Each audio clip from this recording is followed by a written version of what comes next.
Well, good afternoon or good whatever, morning, whenever you're watching this, Yeah, right? that's right. And welcome to the next episode of Spilling the Tea in Studio D. And here's an update everybody's been waiting on. We finally got a new intro that Princess Candace has approved. Yes. I cannot believe it, but If you hey, haven't seen the old intro, Stephanie, you have got to go check it out. It looks like I have to use the restroom, and it's just hysterical. So they finally let me get a different one. this is what I'm thinking. Why don't we put it to the people and vote which one they like best?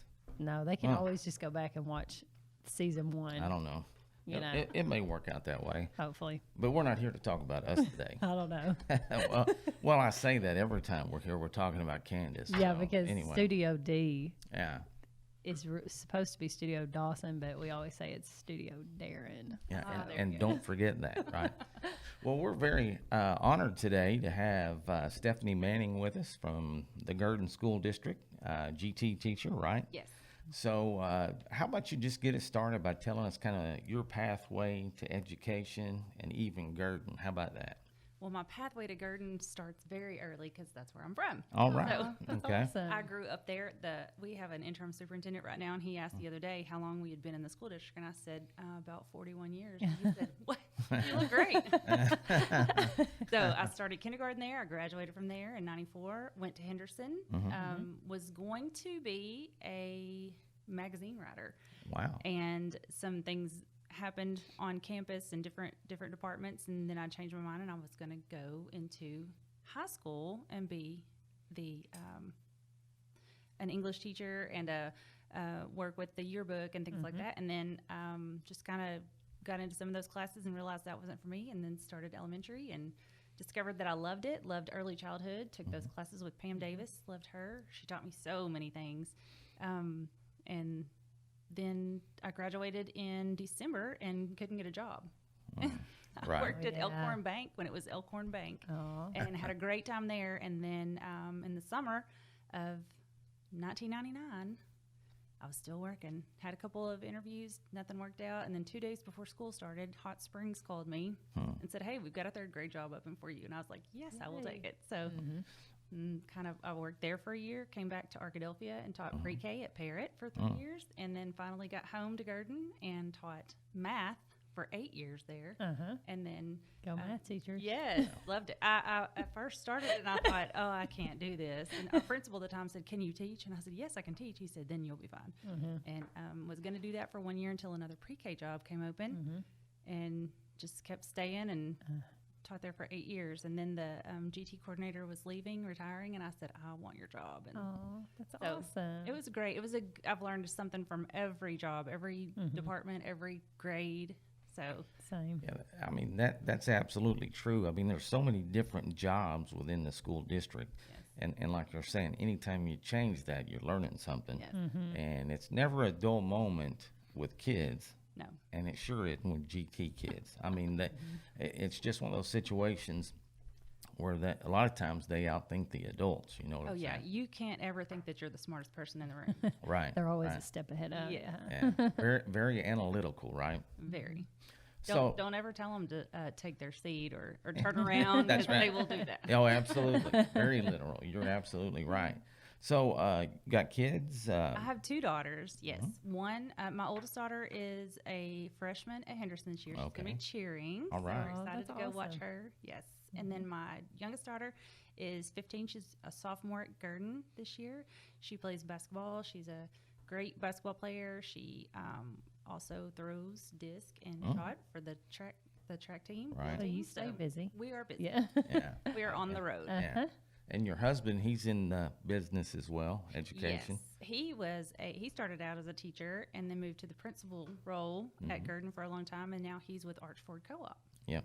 Okay. Well, and it's kind of like our house. My wife's a bookkeeper at one of our districts, and I started out as a teacher and a coach, assistant principal, superintendent, and there are times, and you probably can relate, where we just have to shut down the school talk. Yes. You know what I'm saying? We learned that our first year of marriage. We would come home and talk, and we were like, you know what? we've got to be our own people here. Yeah. So. Right. Yeah. My husband's not in education, so So he helps gets to a hear it little all. bit, Yeah.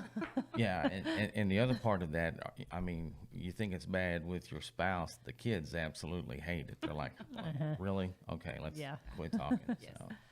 So you talked about influences in your life to get you there, right?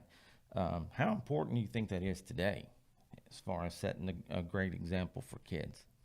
It's still so important. I mean, you can't go anywhere and do anything without being influenced by people. You know, I've always heard it's not what you know, it's who you know, and that's not just a get your foot in the door somewhere. It's a who's added to your bucket, who's filled your bucket over the years, who's given you tools in your toolbox over the years, and who's been influential in your life. And it's a major part of who we are. And so as teachers, it's so important for us to remember we are influencing our kids all the time when they're watching us in our classroom and when they're not watching us in our classroom, when they see us out in Walmart or Social media. Yeah, exactly. at the fair. I mean, Yeah. they're always watching and always listening. So Yeah, and you know, we talked about this the other day when I was out there, but you know, sometimes we get in the habit of saying, well, today's kids. And really and truly, I go back to that, you know, that quote that I shared. It's not the kids really that have changed so much. I think maybe the world around them has changed. So how do you adapt to that? I try to keep up on my slang, really. I mean, that's a major. Sure, right. Yeah, that's true. When I left pre-K and came to Gurdon, I was teaching 7th grade math, and I had to know what cronk and off the chain, and I didn't know all that stuff, and it was not easy. So they still make fun of me for, you know, when I try to slip it in there. It's something that I've learned. What's all the cool talk for the kids? But just keeping up with, you know, what they are exposed to, what they're watching. It's been easier these past few years as my girls have gone through the teenage years and kind of been, you know, my eyes been opened for a few things. But it's important for us to know that it's not the kids that are changing. It's their environment. It's their what they are seeing at such an earlier age and how much exposure they have and how easy they can access anything. They're still gonna rebel, and they're still gonna. Yeah, they've been doing that forever. Forever, yeah. It's just they have just a lot easier access to even way back in Darren's day. Yeah, when we were chiseling things on tablets. Yeah, on stone tablets, exactly. Yeah. So you know, GT obviously. I mean, that's gifted and talented. I guess we need to get. You know, we're horrible with acronyms in education. But you know, a question I would have maybe was like during COVID. You know, you've got these kids that are so hands-on, so to speak. How did you push through COVID with your GT kids? We had a great group of teachers through Dawson Co-op who kind of met together and decided, you know, we have our kids who still need hands-on things, but we can't give them manipulatives to share. Right. I actually had a learning lab that I pulled my kids into, and then when COVID hit, it was like everybody had to stay in their own room. Right. So all of us got together and we built these books that they could write in, color in, use, you know, they could do different manipulative things with their books. And then also it turned out to be a great way to get some information when we placed them into GT.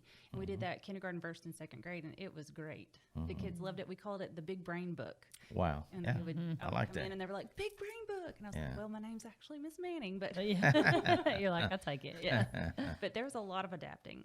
Zooms with my kids that were at home. Zooms that were with kids who were doing homeschool even. And so it was a big adjustment. Yeah, and it's been my experience that this is year 27 that we're rolling into. 27. And but you know, with those GT kids, they're in a small group from the standpoint of actually wanting to be at school. Yes, most of the time. Yeah, most of the time. Yeah, I'll say that. But so, what grades are you teaching? I have a pullout. My pullout program is from 3rd grade through 8th grade. Okay, all right. So, have you been there long enough to see a kid progress all the way through? The kids that graduated 2 years ago were my first class in 4th grade. Wow. Yeah. So how'd that make you feel watching them get to the end there. It's my favorite thing because used to, I just have them for 1 year and then you'd Right. see them consequently after that. But I get to take them from when they're little bitty, eager, so excited to be at school. Anything you teach them, they're like, oh, yeah, let's do that.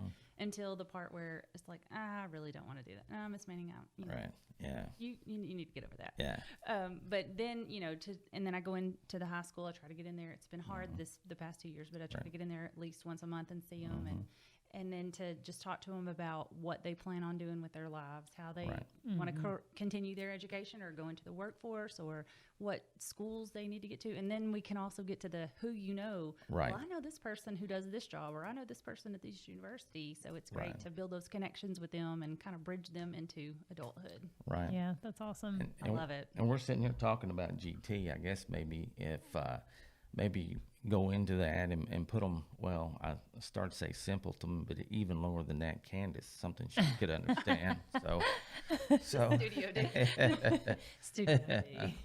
so, but let's say you're at a parent meeting or whatever, and they're first time GT people. What do you tell them? I just tell the parents. So when I talk to my parents about GT, I want them to understand this is not saying that your kid is smarter than all the other kids. Right. Most of the time, kids that are placed are not the ones that have the highest GPA. Right. They're not the most, the quietest kids in the class or the ones who read the most. They can look like any. Sometimes we don't even look at them and say, oh, they're GT.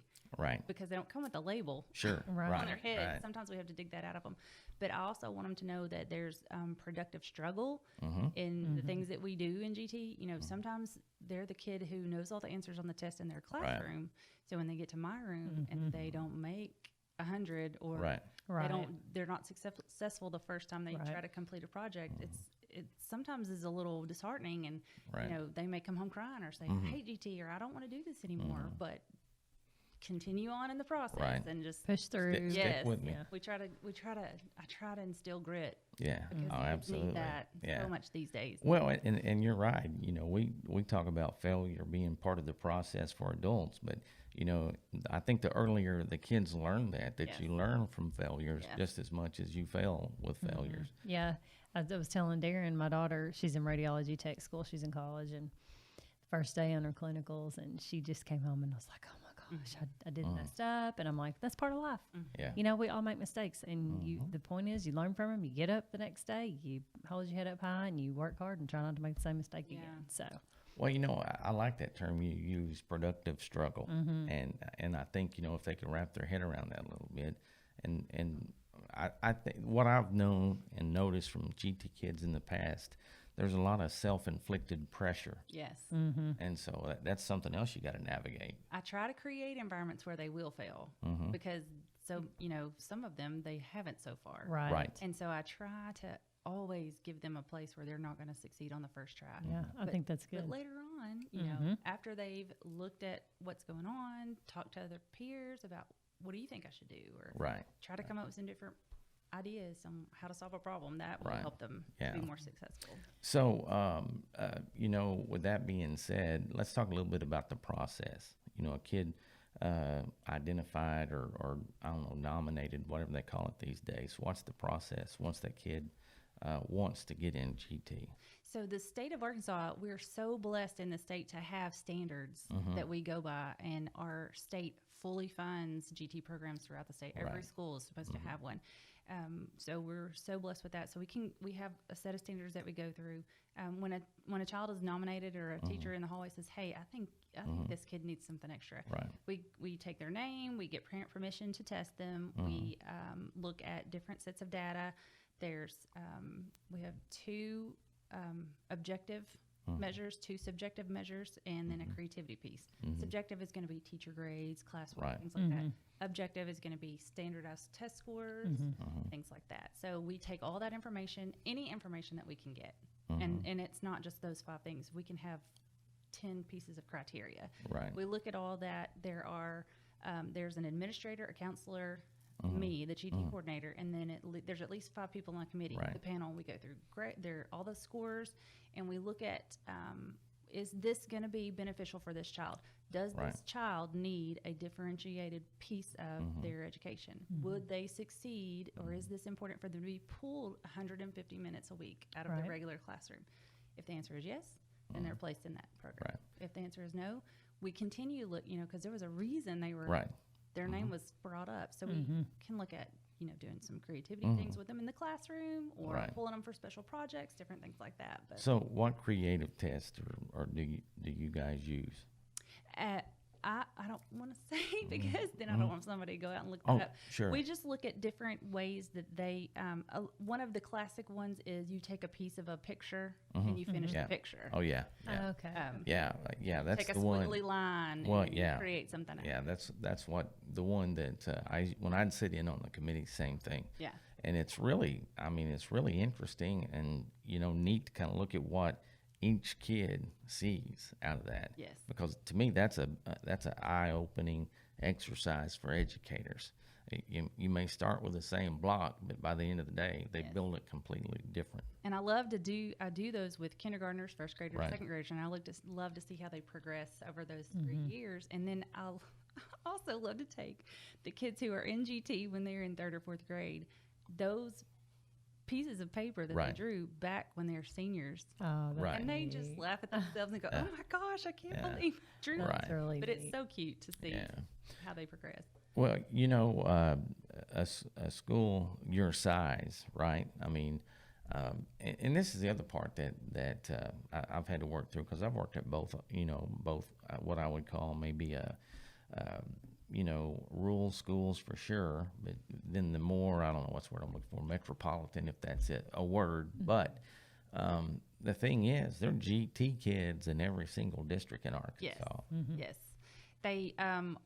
They kind of leave, there's not a cutoff score Right. for a kid to get into, and there's Right. not a size or Right. anything. So it's all about your school population. Well, and the other thing, that I think about with these kids is, like I said, it's a great benefit for those kids because, like you were alluding to earlier, some of these gifted kids are really, they need that outlet, you know what I'm saying, whether it be creativity or what have you. Yes. And, obviously they're not all that way, but some of your top academic kids are in there, and they really need to be challenged. Yes. Yes. The dropout rate for gifted children sometimes is alarming because you're Right. just not catching them or Right. pushing them to succeed in a different Right. way and they just can slip through the cracks sometimes. Right. So So, how long have you been doing GT now? this is my 11th year. Okay, so you've seen with technology maybe take a different route as far as creativity, those kinds of things. Yes.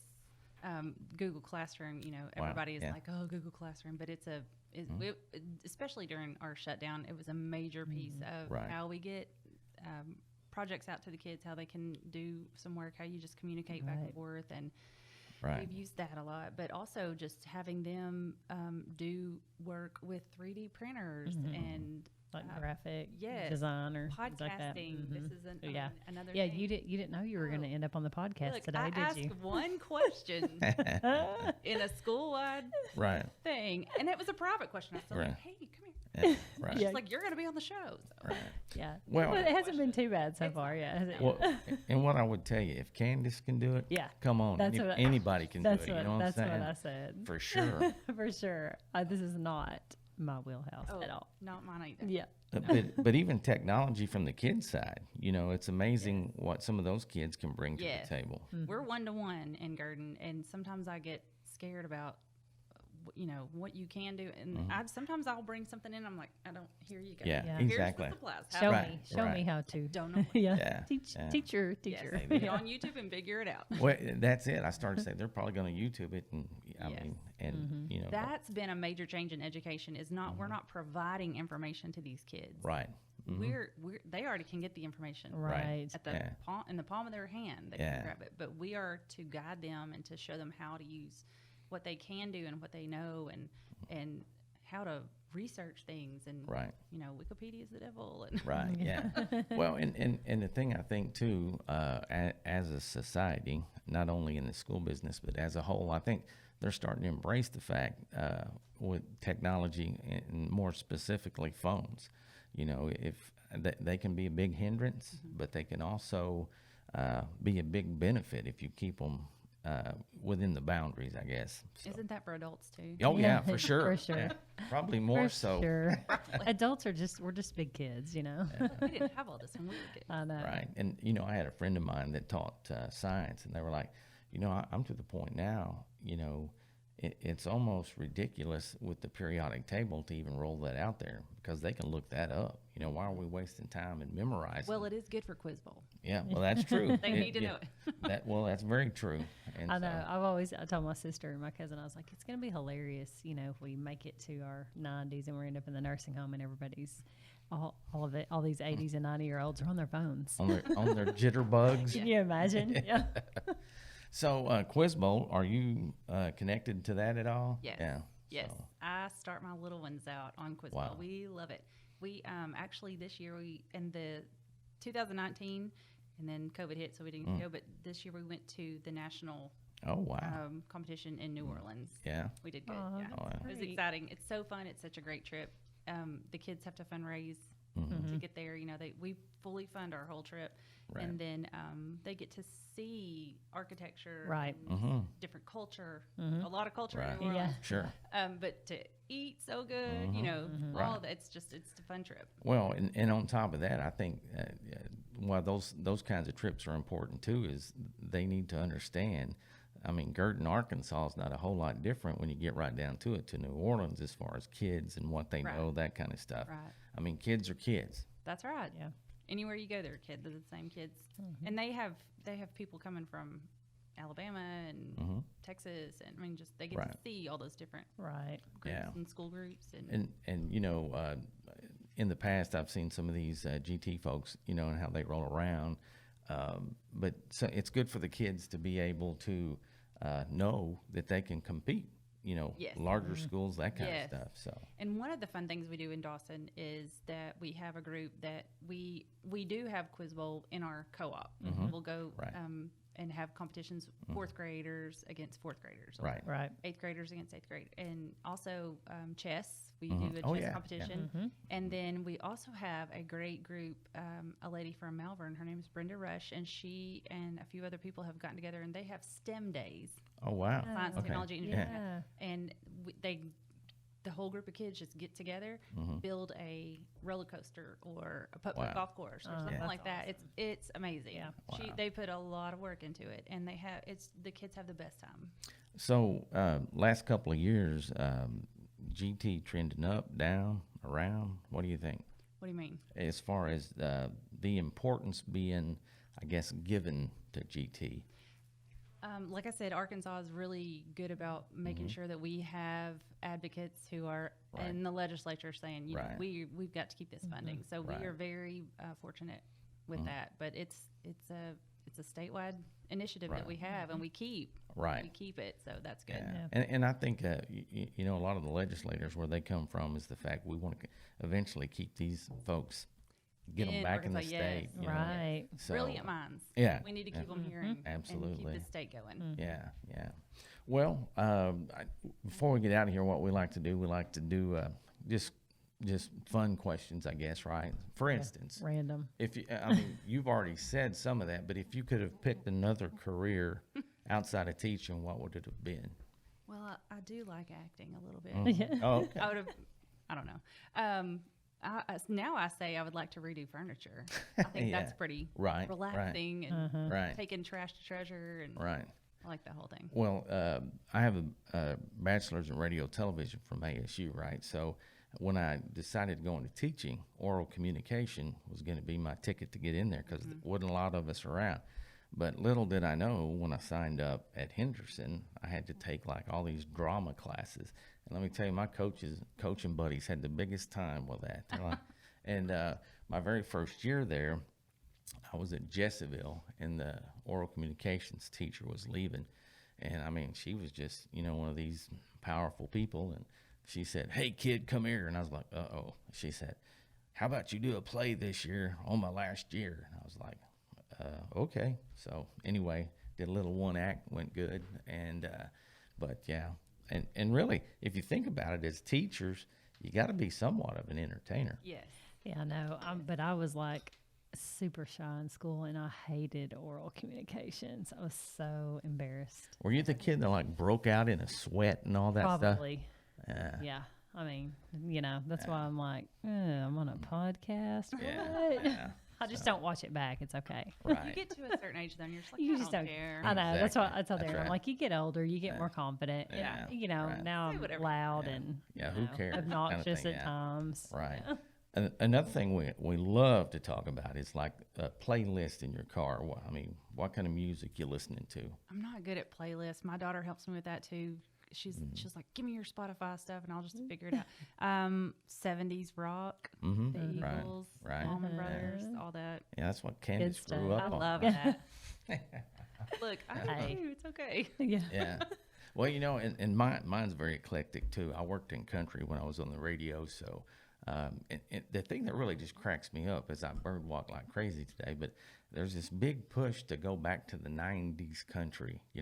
That's everybody's thinks that's cool or whatever. And it was a fun time. That's when I was, on the air.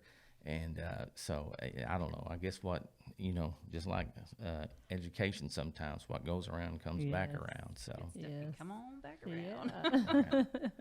well, at the end of the day, what would be I guess, the best way for you to talk to folks as let's just say a commercial about GT? Commercial. Okay. I don't know. That was a terrible question. You're GT, Guess come I need a on. jingle. No, Well, she said she was the GT Yeah. coordinator. Yeah. The coordinator that well, but what- that's not a prerequisite. I don't get- have to take it down. I guess what I would say though, if you're to recruit kids in, let's say it that way. I mean, we're just trying to serve our kids in the best way that we can. Something that's going to help them grow and become better citizens of this world, and Right. who will care about being a good friend and a good neighbor and helping people out. I tell my kids every day, every day. If you haven't learned anything new, come see me. Right. You should be Yeah. learning something new every day. Absolutely. So that's Right. my big. Yeah. And I think too, the thing that I love about GT is the kids and the way it builds their confidence. You got some kids that are, very academically strong, but they kind of keep to themselves a little bit. But I've seen them get that courage and confidence Yeah. through GT, and it's helped them on that side. Because you hit on something key. I think we need to never ever forget the fact that we're raising or helping these kids, hopefully, to go to college or the workforce. And someday, the thing that's real scary, they're going to be taking care of us. Right, You know what I'm that's saying? right. Yeah, and I know because you had asked the question about the podcast, and you end up on the podcast. Yes. But if you guys go back and you get the kids doing a podcast, make sure to send it to us. I Yeah, will. yeah, we'd love to Watch see it. that. Yeah. Oh, I'll be that's asking kinda for help. fun. Yeah, Yeah. You might end up on Yeah. my podcast. Hey, Hey. we're there. We yeah. can do it. We Yeah, can do we'll it. take the show on the road. We'll well- get in the other seat this time. Yes. Exactly, that's right. So, any parting words? We are so looking forward to a great year this year. There's a vibe of excitement in Gurdon right now. Right. We've got a lot Awesome. of good changes and a lot of progress that's happened, and we are all really excited for this school year to start and kind of get back to some normalcy, but also just get our kids on the road to success Right. and just. Yeah, and I will say this: we visited several schools, and that's really the overarching vibe. I think everybody's excited again, and rightfully so. I mean, COVID, it's come and gone. I mean, I'm a windshield guy; it's in that rearview mirror, so we're trudging ahead.